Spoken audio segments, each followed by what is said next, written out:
Boise State's been really good. They've had terrific defensive lines.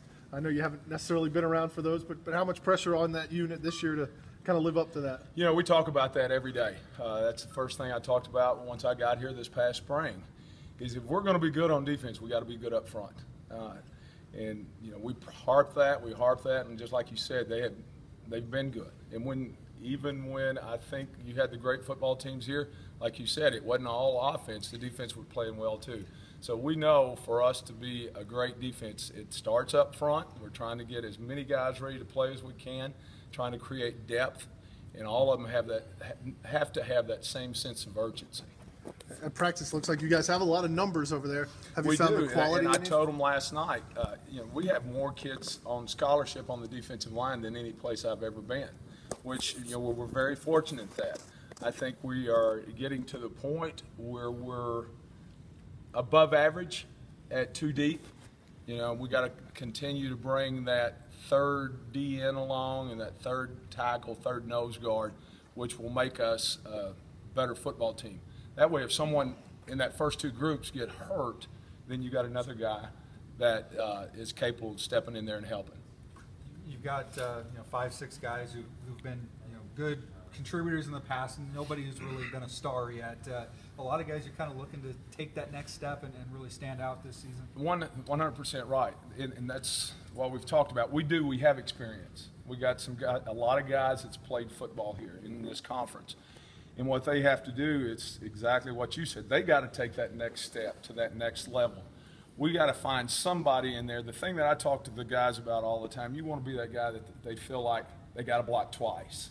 And that's what we got to have on the field. I mean, they're going to double team us sometime. We got to be able to be tough and take that on. We got to get more physical, toughness at the point of the attack. And then, heck, once we get off a block, we got to be able to keep running, and somebody else needs to have to block us. One of those guys, obviously, Bo Martin, who's chipped in around here for a couple of years.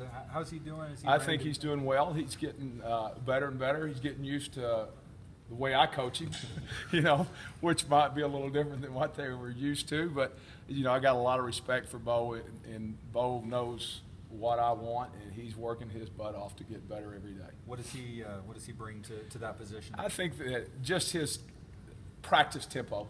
Right now, the way he goes about things in practice, as you can see, he goes full speed. And that's the things that I preach to him all the time, that not just in the team periods I want to see him going full. When we're doing our drill work, it's nothing but great practice habits. And so I expect guys like he, Tyler Horn, that senior leadership to take over and set the tempo in our drills. It's easy to go to the team periods in the scrimmage and play hard. Now let's do the same thing when we're working on our drills. He's obviously replacing a guy, you know, Demarcus Lawrence, who put up a lot of numbers, 2nd-round pick. I mean, do you have to tell him, hey, you know, he's trying not to do what he did, or how do you tell him? We really never talk about it. I mean, obviously we all know that Marcus was a great player here, and he does have some big shoes to fill. But, you know, there's been a lot of great players here.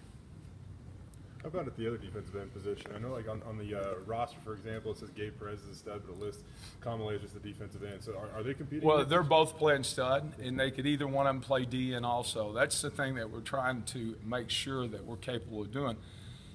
If you don't have another defensive end as good as Kamale or Gabe, and something happened to Bo, one of those guys will go over there.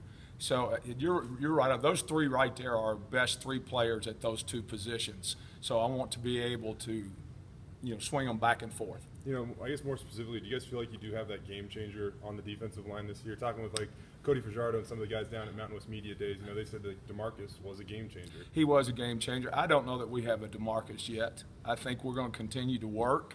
You know, this time next year, if somebody has drafted him in the 2nd round, then we did have a Demarcus. How about the JC transfers? Earlier this week, Coach Arson said that he brought them in here for a reason, and that he felt like they had to contribute. After the first couple practices, do you think that they're going to be in position? I thought they were a lot better today than they were yesterday. I was ready to send them back to JC yesterday, but they did. They got a lot better today. You know, it was a whole different atmosphere than they were used to, obviously, since they weren't here in the spring. But they'll be able to help us a lot this year. I think McNair has really – he's a very athletic man and very flexible, can run, can do a lot of things. You know, he's one of those guys I think can help us outside and inside at some point. And Turner, he's done a real good job. He's lost a little bit of weight. He's learning what's going on. He knows now what I expect of him, and I thought today he was probably 5 times better than he was yesterday. So that's exciting to me. I'm looking forward to watching the practice film.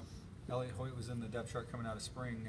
He kind of been quietly going about his business the last couple of years. What happened with him? I think he had a great summer in the weight room to start with. And the thing that Elliot has to do, and I've got to help him with it, he's got to get more confidence. And just like I talked about earlier, we're talking about being strong and physical at the point of attack.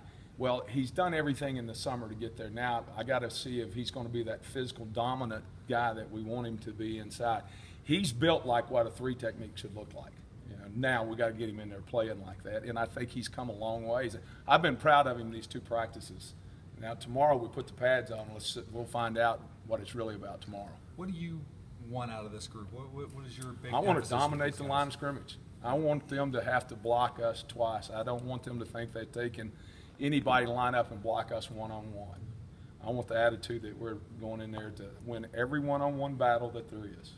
Is Tyler Horn entrenched at D tackle, or is he going to be moved around again? No, he's not going to be moved around. He's going to play the 3 technique, and he's bought into that. We also moved Sam McCaskill down there to get some reps and give us some depth. And Sam is a great technique player. I think he'll really help us there. Hopefully, just like we were talking about Elliot, I know Sam's tough. Tyler's got to get a little tougher. I think that Tyler, Sam, Elliot, those 2 or 3 guys playing that 3 technique position, they can make a difference.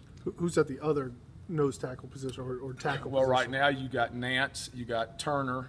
Obviously, JT's a little bit banged up, trying to come off of some foot problems. We'll have JT in there. We're working Robert Ash there. So we got a lot of numbers right there. We just got to find the best 3. What have you seen out of Nance? Same thing. I think Nance right now, he's playing faster. He got a little heavy last spring, and now he's lost that weight. I think he's back down to 285 or something like that. So he's playing a lot faster.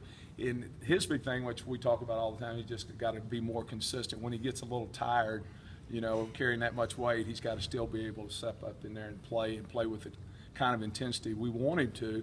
And that's why it's so important that we get that depth so he doesn't have to play 6 or 8 plays in a row. Who are the ends and the studs? The ends are McNair and Bo. The studs are Sam and I'm sorry, not Sam, Kamalei and Gabe. Okay. Do you have enough depth at end? Yeah, we're going to, again, we'll work Sam in there at end some, and we got Matt Bozen, which I think is really doing a good job over at the stud.